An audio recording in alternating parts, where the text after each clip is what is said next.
exhibition titled The Spread and Evolution of Indian Diaspora in the World, with special focus on Mandvi to Muscat. The fourth one is an exhibition which is called The Heritage and Culture of Odisha. This exhibition will showcase the rich heritage and culture traditions of Odisha. और अब बात करेंगे HMP virus की। देखिए, HMP virus को लेकर स्वास्थ्य मंत्रालय अलर्ट है और बारीकी से इस पूरे मामले पर नजर बनाए हुए है। मंगलवार को मंत्रालय की तरफ से दी गई जानकारी के मुताबिक केंद्रीय स्वास्थ्य सचिव ने देश में सांस संबंधी बीमारियों की वर्तमान स्थिति और उनके प्रबंधन के लिए सार्वजनिक स्वास्थ्य उपायों की स्थिति क्या है, इसकी विस्तार से समीक्षा की है।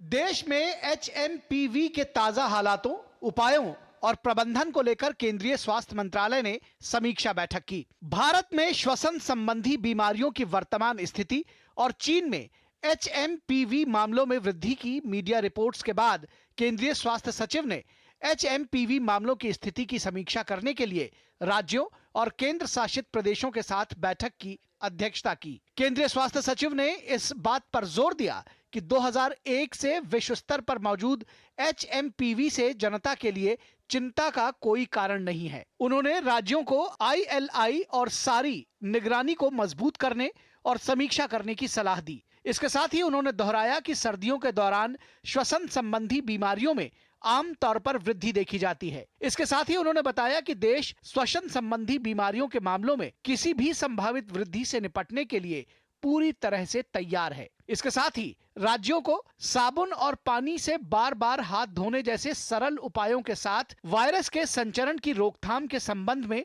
आबादी के बीच जागरूकता बढ़ाने की सलाह दी गई। वहीं देश के तमाम राज्यों के स्वास्थ्य मंत्रियों का कहना है कि यह एक सामान्य वायरस है और प्रशासन इस पर अपनी निगाहें बनाए हुए है। ये कोविड की तरह नहीं है, ये जो नॉर्मल फ्लू है ना, जिसको हम लोग खांसी जुकाम कह देते हैं, उसकी तरह है। माइल्ड वायरस है, सीरियस इलनेस नहीं होती इससे। कोई अलार्मिंग सिचुएशन बिल्कुल नहीं है और ये स्थिति जो है केंद्र सरकार ने भी इसके ऊपर स्पष्टीकरण दे दिया है।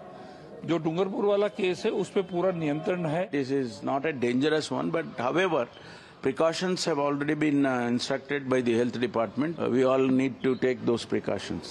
जिनको सर्दी जुकाम है उनको सतर्कता बरतनी चाहिए।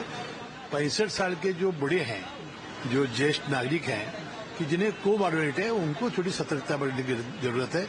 कोई चिंता करने की जरूरत नहीं है। गवर्नमेंट गाइडलाइन SOP जो भी बनेगा उसके हिसाब से उसका ट्रीटमेंट और इलाज करना। एकदम सरकार पूरी तरह से तैयार है, भारत सरकार भी तैयार है और उड़ीसा सरकार भी तैयार है। HMPV वायरस के ताजा मामले सामने आने के बाद विशेषज्ञों का मानना है कि इसके मामलों में सावधानी ही बचाव है। साफ सफाई का ध्यान रखकर इससे बचा जा सकता है। Bureau report, DD news. और शाही जामा मस्जिद के सामने निर्माणाधीन सत्यव्रत पुलिस चौकी को लेकर किए जा रहे तमाम दावों पर पूर्ण विराम लग गया है। सत्यव्रत पुलिस चौकी वक्फ की संपत्ति पर नहीं बन रही है, बल्कि ये सरकारी जमीन पर बनाई जा रही है। इसका खुलासा मंगलवार को SP ऑफिस पहुंचे अब्दुल समद के परिजनों ने किया। क्या है ये पूरी कहानी, आप इस पूरी रिपोर्ट को देखिए। इसके साथ ही मुझे और हमारी पूरी टीम को दीजिए अनुमति। नमस्कार। संभल में पुलिस चौकी को लेकर जारी विवाद के बीच इस मामले में नया मोड़ आ गया है। सत्यव्रत पुलिस चौकी को लेकर बड़ा खुलासा हुआ है। पहले संभल की शाही जामा मस्जिद के सामने बन रही सत्यव्रत पुलिस चौकी को वक्फ संपत्ति होने का दावा किया गया था, लेकिन जिस अब्दुल समद पर वर्ष 1929 में वक्फ करने का दावा किया गया था, उन्हीं के 90 वर्षीय नाती मोहम्मद खालिद ने पुलिस को 100 रुपये के शपथ पत्र पर वक्फ संपत्ति होने से इनकार किया है। शपथ पत्र के मुताबिक